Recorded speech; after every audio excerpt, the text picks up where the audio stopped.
आता पाहूयात एक सविस्तर बातमी। जनकल्याण मल्टीस्टेट कोऑपरेटिव्ह क्रेडिट सोसायटीनं गेल्या आर्थिक वर्षामध्ये 1,75,00,00,000 रुपयांचा नफा मिळवला असून सभासदांना 13% लाभांश देण्याची घोषणा चेअरमन राजेंद्र हजारे यांनी केली। संस्थेच्या 13व्या सर्वसाधारण सभेमध्ये ते बोलत होते।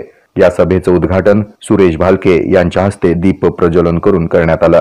हजारे यांनी प्रास्ताविकात सांगितलं की संस्थेनं 222 कोटींच्या ठेवींचा टप्पा पार केलाय। यावेळी 10वी आणि 12वी मध्ये 80% जास्त गुण मिळवलेल्या कर्मचाऱ्यांच्या पाल्यांना 5,000 रुपयांचं बक्षीस देऊन त्यांचा सत्कार करण्यात आला।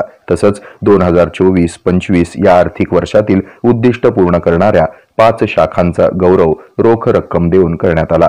अभ्यासक शिवाजी पवार यांनी यावेळी मार्गदर्शन केलं। या प्रसंगी व्हाईस चेअरमन संजय जावळे, संचालक लक्ष्मीकांत जाधव, अमरसिंह देशमुख, कल्याण राऊत, पंडित बुळगुंडे, चंद्रकांत पाटील, नितीन कुलकर्णी, रणजित हजारे, प्रियांका पाटील, गवळण गायकवाड, सचिन कट्टे, तानाजी तानगावडे आदींची उपस्थिती होती। या सभेप्रसंगी सूत्रसंचालन बापूसाहेब दळवे यांनी केलं तर आभार सचिन भोसले यांनी मानले। हे आहे मेट्रोकास्ट केबल नेटवर्क आणि आपण पाहत आहात द न्यूज प्लस बरच काही।